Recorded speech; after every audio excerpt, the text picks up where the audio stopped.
छतरपुर जिले के गड़ा बागेश्वर धाम में पूरी पीठाधीश्वर शंकराचार्य श्री निश्चलानंद सरस्वती जी महाराज ने पत्रकारों के साथ वार्ता करते हुए धार्मिक, राजनीतिक आदि के बड़ी ही बेबाकी से जवाब दिए।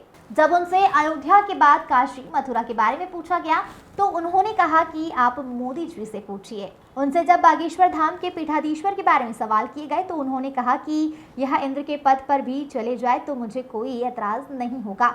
उन्होंने यह भी कहा कि नेताओं की वाणी पर विश्वास नहीं करते, नेता शब्दवेदी बाण चलाते हैं। जब मोदी जी गुजरात के मुख्यमंत्री थे तब मनमोहन सिंह देश के प्रधानमंत्री थे और तब मोदी जी कहते थे कि गोहत्या रुकनी चाहिए। अब मोदी जी स्वयं प्रधानमंत्री है, अब क्यों नहीं गोहत्या बंद करते हैं। उन्होंने सिद्ध के बारे में भी विस्तार से बताया। उन्होंने 33 कोटि देवता और 84 योनियों के बारे में विस्तार से जानकारी दी। बागेश्वर धाम के पीठाधीश्वर श्री धीरेन्द्र कृष्ण शास्त्री जी सहित संतगण उपस्थित रहे। भरत यादव की रिपोर्ट। भगवान शिव हरिहर की परंपरा में यह गद्दी है। भगवान शंकराचार्य 10वें स्थान पर हुए, उनके बाद मेरा 145वां स्थान है। श्रीमन नारायण से गद्दी चलती है, वही प्रथम गुरु प्रथमिष्ठ हैं। हमारा 155वां स्थान श्रीमन नारायण से है। 1,97,29,29,49,125 वर्षों की हमारी गुरु परंपरा है। कोई फूक माचूरा देखते हैं। पृथ्वी कितनी प्राचीन है, जल कितना प्राचीन है, सृष्टि कितनी प्राचीन है। 1,97,29,49,125 वर्ष सृष्टि की आयु है। भगवद गीता के 8वें अध्याय का गणित की दृष्टि से अध्ययन करें 31 दिन 10 खरब 40 अरब वर्षों तक सृष्टि बनी रहती है। ब्रह्मलोक की गणना के अनुसार 100 वर्षों तक 1,97,29,49,125 वर्षों की हमारी परंपरा है। 1 करोड़ मोदी, 1 करोड़ योगी, 1 करोड़ नरसिंह फूक मार के या तेजस्वी यादव या कौन कौन थे वो ज्योतिर्बसु मायावती उड़ा देने थे। मुलायम सिंह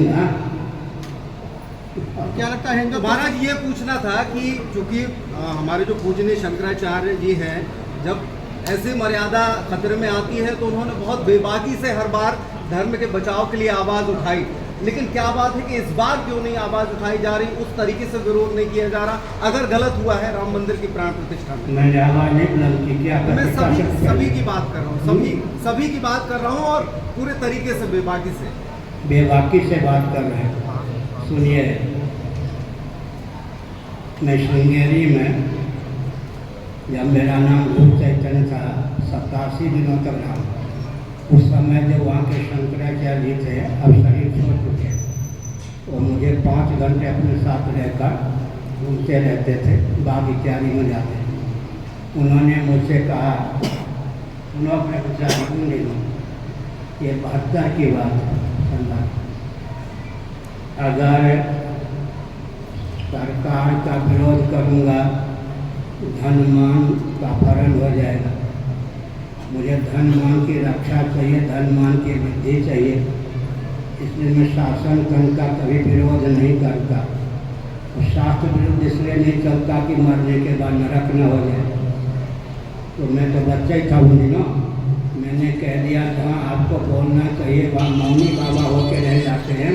अब आप कहाँ जाना है, मुझे तुम नरक में भेजना चाहता है। इसका मतलब शंकराचार्य का दायित्व है सबके हित का ध्यान रखते हुए बोलना चाहिए। अनुवेदकरम वाक्यम सत्यम प्रीतम चयत, वाणी में सबके हित का सन्निवेश हो। 4 गुण होना चाहिए। हम सबके हितैषी हैं, सबके हितज्ञ भी हैं, सबके हित करने में तत्पर हैं और भगवत कृपा से सबके हित करने में समर्थ भी हैं। इसलिए हम लोग कहते हैं कोई बुरा नहीं, प्रधानमंत्री बुरा नहीं मानते, अब जो कहना है वो कहता हूँ, क्योंकि वो जानते हैं कि द्वेषपूर्वक मैं नहीं बोलता। मेरी वाणी पर भगवत कृपा से लोभ भय कोरी भावुकता अविवेक का बिल्कुल भी प्रभाव नहीं। क्या मोदी जी हिंदू के लिए काम नहीं कर रहे हैं? आपने आपका कुछ तो बहुत अच्छा हो, कोई भाजपाई हो तो उससे पूछे। मोदी जी सुनिए, मोदी जी जब मुख्यमंत्री थे, प्रधानमंत्री कौन थे? मनमोहन सिंह। गुजरात के मुख्यमंत्री थे मोदी जी।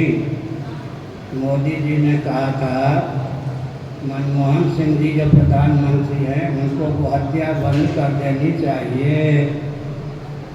मनमोहन सिंह क्यों करते बंद?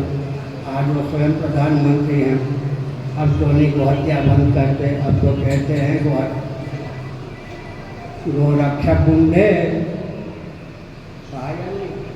तो नेताओं की वाणी पर विश्वास करेंगे? नेता इसमें कुशल होते हैं मालूम है? शब्द वेधी बाण चला, शब्द वेधी बाण मैं बोल दूँ, नेताओं के द्वारा शब्द वेधी बाण चला के फूट डालो, राज्यकरों की कूटनीति कैसे क्रियान्वित होती है। सवर्ण असवर्ण के नाम पर वोट मांगते हैं, श्रमजीवी बुद्धिजीवी के नाम पर वोट मांगते हैं, आदिवासी आगंतुक के नाम पर वोट मांगते हैं। इनकी दृष्टि में व्यास वशिष्ठ मानो यहाँ के मूल निवासी थे ही नहीं। सवर्ण असवर्ण श्रमजीवी बुद्धिजीवी आदिवासी और आगंतुक ये सब विस्फोटक शब्द हैं नहीं। इसका मतलब शब्द वृद्धि बाण का उपयोग करके अपना काम चला दो और व्यक्ति समाज का स्तर गिरा दो। उत्तम शासक का लक्षण है जिसके शासन काल में व्यक्ति और समाज का बौद्धिक स्तर भी ऊंचा हो, समझ गए।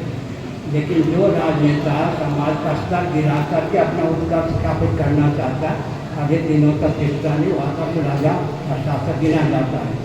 दूसरी बात है वर्तमान जो चुनाव की पद्धति है उसके अनुसार अपेक्षित शासन की स्थापना हो ही नहीं सकती। जो एमएलए बनेगा, एमपी बनेगा, वही तो कोई शिक्षा मंत्री बनेगा, रक्षा मंत्री बनेगा, भले वो शिक्षित ना हो, रक्षा का उसे कोई ज्ञान ना हो, समझे ना। चुनाव पद्धति के द्वारा तो अपेक्षित शासन की स्थापना हो ही नहीं सकती। एक बात और सुन लीजिए जो आप नहीं प्रश्न कर पाएंगे। राजतंत्र को कोसते हैं लोग। महाभारत का अध्ययन कीजिए, मंत्रिमंडल में शिक्षाविद 4 ब्राह्मण हों, 8 रक्षाविद क्षत्रिय हों, कृषि गौरक्ष वाणिज्य के प्रकल्प को, अर्थ के प्रकल्प को संतुलित रखने के लिए 21 वैश्य हों, 3 कुटीर उद्योग, लघु उद्योग, सेवा श्रम को क्रियान्वित करने वाले शूद्र हों, एक सूत संस्कृति मंत्री हो, जिसको हम राजतंत्र कहते हैं। हर तंत्र का उसमें प्रतिनिधित्व था या नहीं। 4